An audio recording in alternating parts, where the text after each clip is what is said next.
Hello students, हमारे YouTube channel में आपका हार्दिक स्वागत है। तो चलिए आज पढ़ते हैं गणित का इम्पोर्टेंट टॉपिक्स है कोण या फिर एंगल्स के विषय में।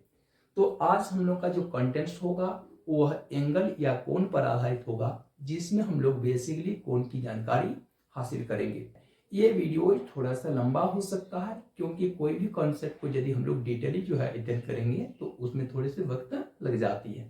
ठीक है, फिर भी हमारी कोशिश होगी कि वीडियोज में आपका समय बर्बाद न हो और आप जितने भी समय इन्वेस्ट करें तो उसका पूरा पूरा फायदा आपको मिल सके। तो सबसे पहले हम लोग कोण के विषय में समझेंगे कि कोण या फिर एंगल्स किसे कहते हैं। तो कोण की परिभाषा दोगे, तल पर स्थित किसी बिंदु से जब कोई दो किरण निर्गत होती है। मान के चलिए यहाँ पर तल पर स्थित एक बिंदु है, ओ बिंदु, यहां से एक किरण निर्गत होती है, इसका नाम है किरण ओए, और एक अन्य किरण निर्गत होती है, इसका नाम है किरण ओबी। ठीक है, तो तल पर स्थित किसी बिंदु ओ से देखिए एक किरण ओए और दूसरी किरण ओबी निर्गत हुई, तो उस उभयनिष्ठ बिंदु ओ पर उन दोनों किरणों के बीच के झुकाव को क्या कहा जाता है? कोण कहा जाता है। भले वो झुकाव आगे की तरफ हो तो भी कोण कहलाएगा, या फिर उस उभयनिष्ठ बिंदु ओ पर दोनों किरणों के जो पीछे की ओर का झुकाव है इसको भी कोण या फिर एंगल कहा जाएगा। ठीक है, तो झुकाव आगे की तरफ हो तो भी कोण कहना है, पीछे की तरफ के झुकाव हो तो भी इसको क्या कहना है? कोण या फिर एंगल कहना है। कोण की परिभाषा समझ गए। तल पर स्थित किसी बिंदु से होकर जब कोई दो किरण निर्गत होती है तो उस उभयनिष्ठ बिंदु पर उन दोनों किरणों के बीच के झुकाव को क्या कहा जाता है? कोण कहा जाता है।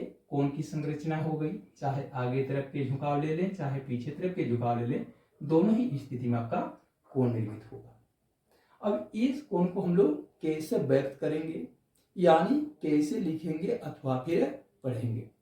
तो इस कोण को पढ़ना है, ये कोण का संकेत अक्षर है कोण AOB, या फिर इस कोण को पढ़ सकते हो कोण BOA।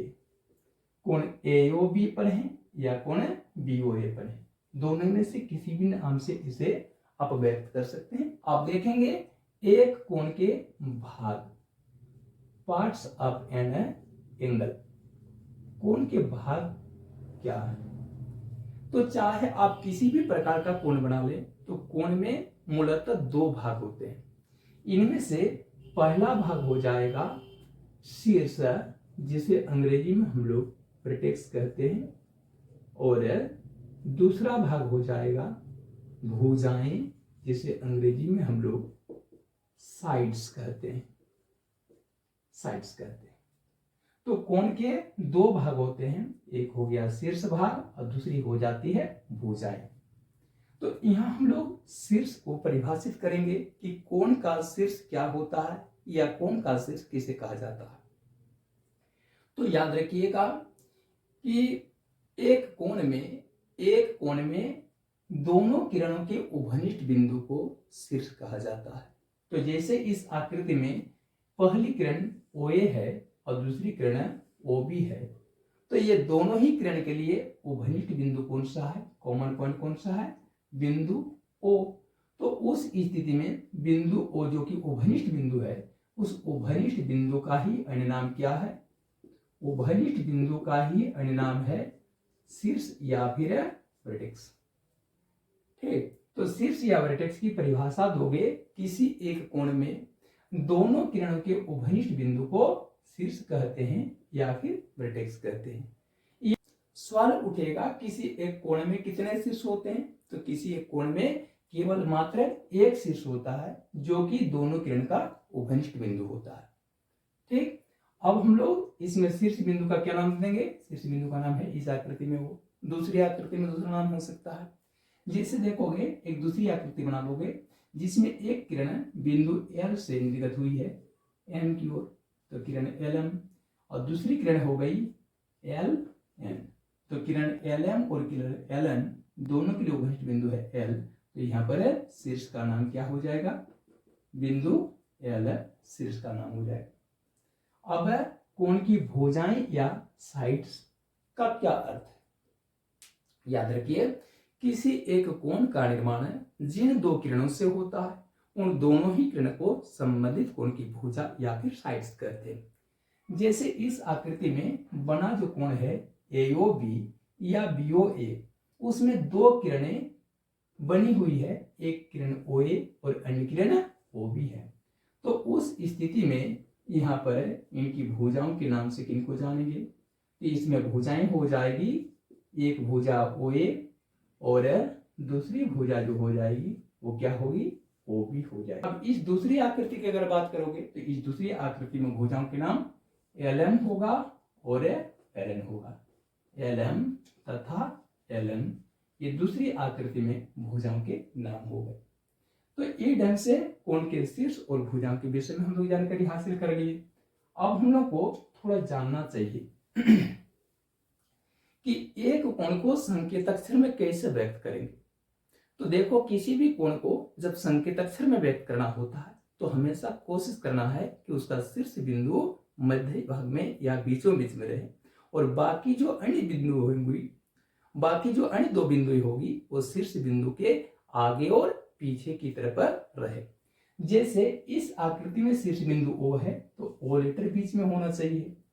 अब देखिए O के अलावा इस पूरी आकृति में आपको दो अन्य बिंदुएं दिख रही है A और B के रूप में, तो उसमें से किसी एक बिंदु को आप O के आगे की दिशा में रखें तो किसी एक दूसरे बिंदु को पीछे की दिशा में रखें, तो इसको आप ये कोण का संकेत अक्षर है तो कोण AOB पढ़ दें तो भी सही है, या फिर शीर्ष बिंदु बीच में रखें, B लेटर को आगे लिख दें और A को पीछे लिख दें और ये कोण का संकेत दे दें तो भी हो जाएगा कोण BOA इससे भी O कोण का बोध होगा, कोण AOB उससे भी O कोण का ही बोध होगा, किसी अन्य कोण का बोध नहीं होगा।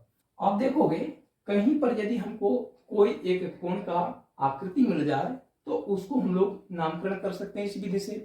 तो एक बार ये ऐसा होता है कि कहीं पर आपको कोई एक कोण XYZ लिखा हुआ मिल जाए और कोण XYZ की आकृति अगर बनाने के लिए कहा जाए तो फिर आप क्या करेंगे, तो XYZ का जब आकृति बनाने के लिए कहा जाएगा तो इस कौन सा लेटर बीचों बीच में है, Y लेटर, तो Y लेटर याद रखिएगा Y बिंदु तुम्हारा शीर्ष बिंदु हो जाएगा।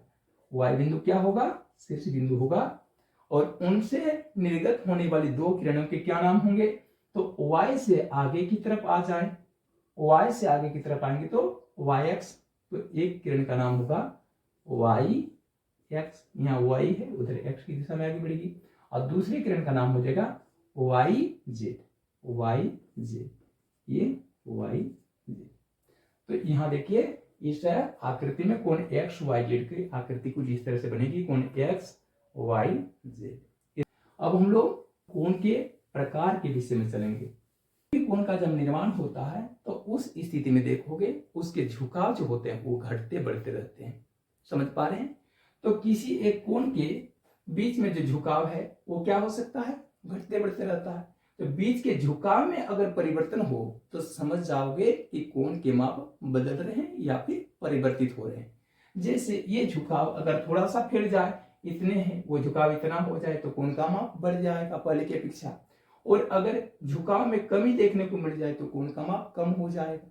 तो अगर किसी कोण की भुजा या किरण की लंबाई अगर बढ़ा दिया जाए तो किरण की लंबाई बढ़ने पर किसी भी कोण के माप पर कोई परिवर्तन नहीं आएगा। यानी सीधी सी बात है, किसी भी कोण की भुजाओं की लंबाई परिवर्तित करने पर कोण के माप पर उसका कोई असर या प्रभाव नहीं पड़ता है।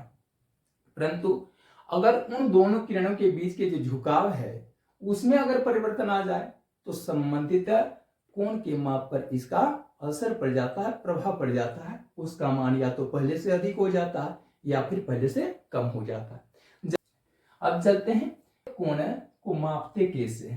तो कोण को मापने के लिए हमारी ज्यामिति में चांद या फिर प्रोट्रैक्टर होते हैं, उसके माध्यम से किसी भी एक कोण की माप ज्ञात की जा सकती है कि दिए गए कोण की माप कितने डिग्रीज है या कितने अंश की है। याद रखिएगा, कोण को व्यक्त किया जाता है या तो डिग्रीज में या फिर जिसे हिंदी में हम लोग कहते क्या है, डिग्रीज में, या हिंदी में कहते हैं उसको अंश में व्यक्त करते हैं। जैसे यहाँ पर 5 डिग्री, ये 7 डिग्री या 7 डिग्रीज का कोण, ठीक है। तो या तो हम उसे डिग्रीज में व्यक्त करते हैं या फिर कोण को व्यक्त करने के लिए इस्तेमाल किया जाता है पाई रेडियन। तो चलिए अब डिग्री में किसी एक कोण की जो माप होती है, उस डिग्रीज में कोण के माप के आधार पर कोणों को कुछ खास वर्गों में वर्गीकृत किया गया है, विशेष श्रेणियों में वर्गीकृत किया गया है। तो कोण के पहले प्रकार में नाम आ जाएगा आपका न्यून कोण की। न्यून कोण, जिसे अंग्रेजी में हम लोग जानते हैं एक्यूट एंगल, एक्यूट एंगल्स, ठीक है। न्यून कोण की परिभाषा दोगे, वह कोण जिसकी माप 0 डिग्री से अधिक परंतु 90 डिग्री से कम हो, उसे क्या कहते हैं, न्यून कोण या फिर एक्यूट एंगल कहते हैं। उदाहरण में आप 1 डिग्री के कोण को ले सकते हो, 2 डिग्री के कोण को ले सकते हो, 3.5 डिग्री के कोण को ले सकते हो, 7 डिग्री के कोण को ले सकते हो, 22 डिग्री के कोण को ले सकते हो, 50.5 डिग्री के कोण को ले सकते हो, 75 डिग्री के कोण को ले सकते हो, 80 डिग्री के कोण को ले सकते हो, 88 डिग्री के कोण को ले सकते हो, 89.5 डिग्री के कोण को भी ले सकते हो। तो यहाँ पर लिए गए जितने सारे कोण हैं, सब कोणों की माप देखिए 0 डिग्री से अधिक है परंतु 90 डिग्री से कम है। तो इस माप के जितने सारे कोण होंगे वे सब के सब न्यून कोण या फिर एक्यूट एंगल के उदाहरण हो जाएं। अब कोण के दूसरे प्रकार के विषय में जाने, तो कोण का जो दूसरा प्रकार है उसे कहा जाता है समकोण, या अंग्रेजी में इसको कहते हैं राइट एंगल। समकोण की परिभाषा दोगे या राइट एंगल की परिभाषा दोगे, वह कोण जिसकी माप 90 डिग्री के बराबर हो, 90 डिग्री से कम भी नहीं होना चाहिए और 90 डिग्री से अधिक भी नहीं होना चाहिए, 90 डिग्री के क्या होना चाहिए, बराबर या फिर 90 डिग्री के समान होना चाहिए। तो 90 डिग्री के बराबर माप के जितने सारे कोण होते हैं वे सब के सब समकोण कहलाते हैं। अब हम लोग तीसरे प्रकार के कोण के विषय में चलेंगे, ठीक है। तीसरे प्रकार के कोण कौन से हैं, उसका नाम है अधिक कोण। अधिक कोण को अंग्रेजी में कहते हैं क्या, ऑब्ट्यूज एंगल। तो इनकी परिभाषा होगी वे कोण जिनकी माप 90 डिग्री या एक समकोण से अधिक परंतु 180 डिग्री या 2 समकोण से कम हो। तो ऐसे कोण जिसकी माप 90 डिग्री से अधिक परंतु 180 डिग्री से कम हो, उसे क्या कहते हैं, अधिक कोण। इसके उदाहरण में आप क्या ले सकते हैं, तो इसके उदाहरण में हो जाएंगे 90 डिग्री के कोण तो होंगे नहीं क्योंकि वो तो समकोण के अंतर्गत आ जाएगा, तो इसमें आपका 90.5 डिग्री के कोण से ले सकते हो, या फिर उससे आगे 97 डिग्री है, 100 डिग्री है, फिर 150 डिग्री है, 170 डिग्री है, फिर 174 डिग्री है, 179 डिग्री है। तो ये सारे के सारे कोण आपके अधिक कोण के उदाहरण है। इसके प्रकार पर चलेंगे तो कोण का चौथा प्रकार क्या है, तो कोण के चौथे प्रकार में पाओगे सरल कोण, या फिर अन्य नाम इसका है ऋजु कोण। हिंदी में 2 नाम है, एक है सरल कोण और दूसरा है ऋजु कोण, जिसको अंग्रेजी में हम लोग जानते हैं क्या, एस्टेटर एंगल। एस्टेटर एंगल, इसकी परिभाषा क्या दोगे, सरल का मतलब होता है सीधा, या ऋजु का अर्थ भी होता है सीधा। तो देखोगे वह कोण जिसकी माप पूरी 180 डिग्री या फिर 2 समकोण के बराबर हो, 180 डिग्री से कम भी नहीं होनी चाहिए या फिर 180 डिग्री से अधिक भी नहीं होनी चाहिए। तो उस माप के जितने सारे कोण हों, जैसे उदाहरण में इसमें केवल एक ही माप के कोण आ जाएंगे, 180 डिग्री का कोण। अगर कोई कह देंगे 180 डिग्री का कोण को क्या सरल कोण या ऋजु कोण कहा जा सकता है, बिल्कुल नहीं कहना, क्योंकि इसकी माप 180 डिग्री से अधिक हो गई है। ठीक उसी प्रकार से अगर कोई 179 डिग्री के कोण को अगर सरल कोण कहना चाह रहा है तो उनकी बात भी क्या हो जाएगी, गलत हो जाएगी। तो इसमें सरल कोण या ऋजु कोण में केवल एक ही जो है कोण आएगा जिसकी माप 180 डिग्री का है, या फिर दो समकोण का है। एक समकोण में 90 डिग्री होता है तो दो समकोण में 180 डिग्री। तो वह कोण जिसकी माप 180 डिग्री के समान या फिर दो समकोण के समान हो वे सरल कोण या फिर ऋजु कोण कहलाते हैं। ठीक है, अब हम लोग इसके पांचवें प्रकार पर आगे बढ़ रहे हैं। प्रतिवर्ती कोण, प्रतिवर्ती कोण जिसे अंग्रेजी में हम लोग जानते हैं रेफ्लेक्स एंगल्स। रेफ्लेक्स एंगल की परिभाषा क्या होगी?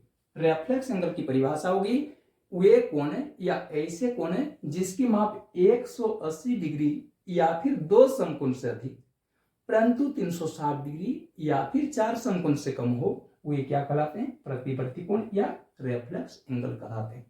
ठीक है, क्या बताया गया? जिसकी माप 180 डिग्री से अधिक, 180 डिग्री के बराबर नहीं, 180 डिग्री के बराबर होने पर तो वह ऋजु कोण या सरल कोण हो जाएगा, लेकिन जिसकी माप 180 डिग्री से अधिक परंतु 360 डिग्री से कम हो, उधर ऊपरी सीमा 360 डिग्री है, निम्न सीमा है 180 डिग्री, उनके बीच में जो भी कोण स्थित होंगे, जैसे 181 डिग्री के कोण है, 190 डिग्री के कोण है, 200 डिग्री के कोण है, 204 डिग्री के कोण है, 256 डिग्री के कोण है, 300 डिग्री के कोण है, 325 डिग्री के कोण है, या फिर 359 डिग्री के कोण है। 359 डिग्री के कोण भी क्या हो जाएंगे? प्रतिवर्ती कोण के अंतर्गत आ जाएंगे।